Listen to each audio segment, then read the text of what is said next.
Hey guys, Miss Tony here. So before break, before we were put off, we were working really hard on comprehension strategies. And we know that to comprehend a story means that you're able to understand what's going on, and to be able to recall key details and key facts and be able to summarize the story when it's over. If you're able to do all those things, that means you've comprehended the story. If you're lacking in one of those areas, then that doesn't mean that you've truly understood what the story was about. So I'm going to go over the strategies that we've talked about. I'll list them all first, and then I'll go into more detail, okay? So the strategies that we are learning about, or we're learning about, are these. To ask and answer questions while you're reading. Now, that means of yourself. Ask yourself questions. Why did the character did the character do this? Why is this happening in the story? Okay? And sometimes you can go back and find those answers in the story. Sometimes your questions might not get answered, and that's okay. You need to make inferences or to infer, and I'm going to talk about that. Make a connection in the story. Determine the importance of a story. Why is this important to the story? Why did I need to know this? Why is this happening? Synthesizing. What's the main idea of the story? What did the author want me to know or to learn when I was finished reading their story? Visualizing. I can't talk. Visualizing, rereading, go back and read again, and to do a self-reflection. Now I'm going to go into a little bit more detail with that, okay? So some question words that you can think about when you're talking or when you're reading, to ask yourself: who, what, when, where, why, or how. Why is this happening? How did this happen? When did this happen? Why is this important?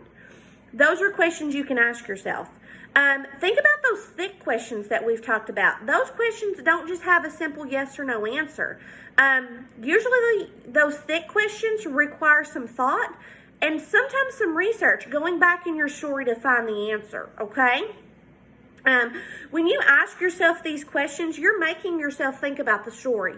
And when you're thinking about what you're reading, you're going to be able to better understand it or comprehend the story.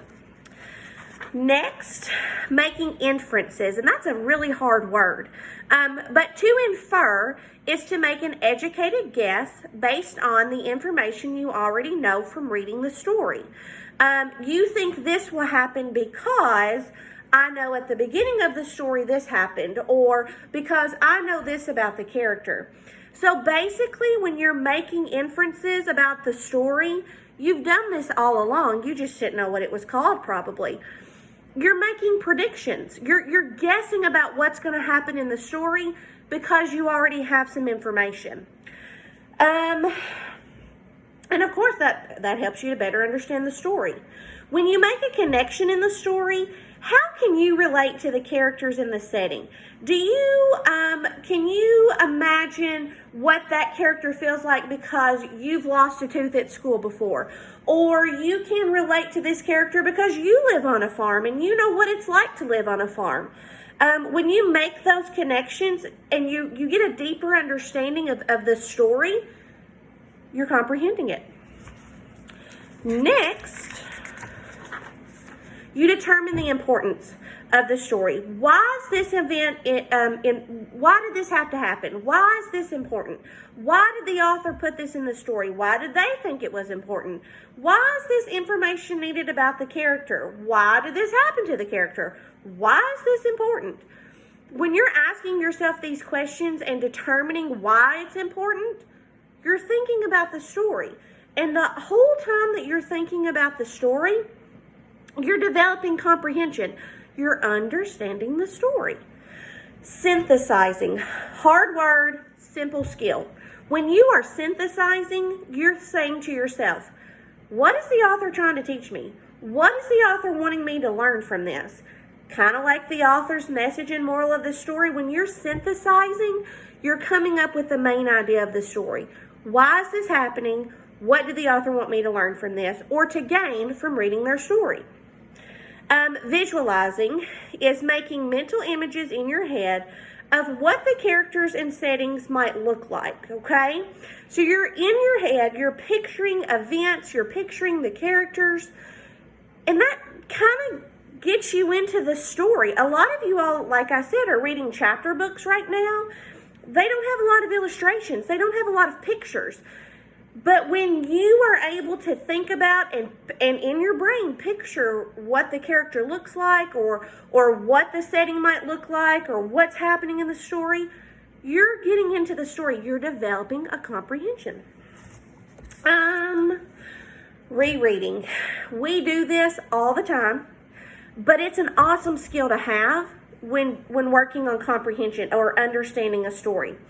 When you go back to reread a passage or even sometimes the entire text, you're developing a better understanding. You might have missed something the first time you read it. You might have been a little bit distracted. You might have read it a little bit too fast.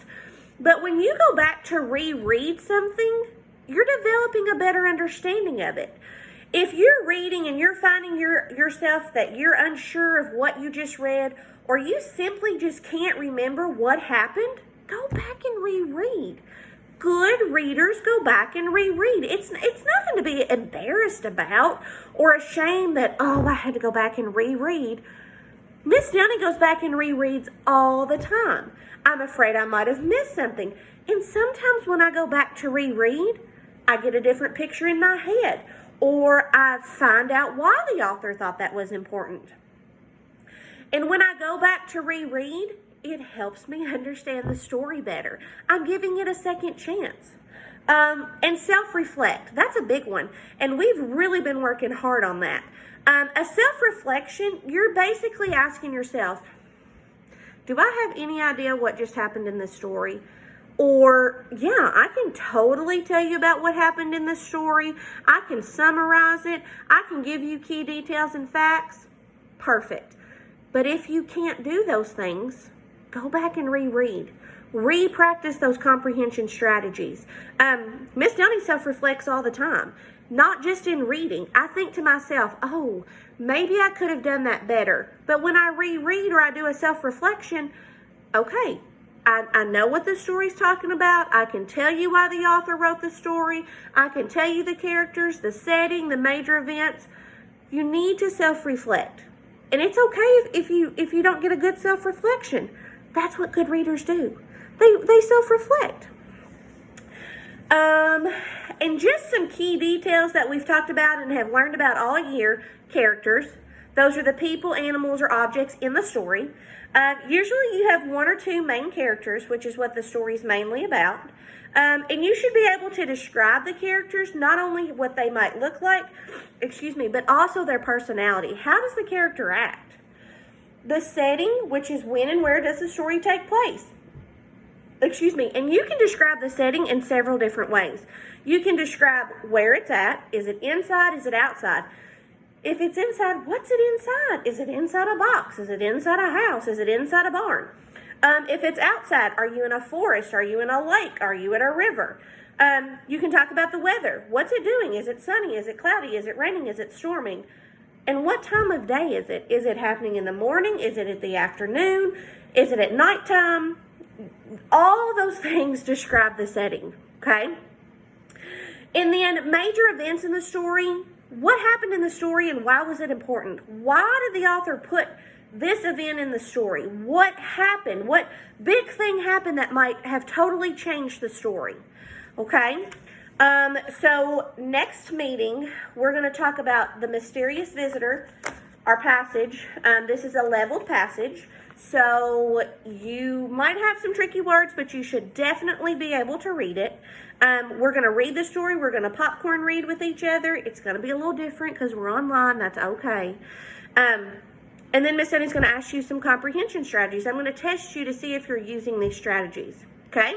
If you need Miss Downey, let me know.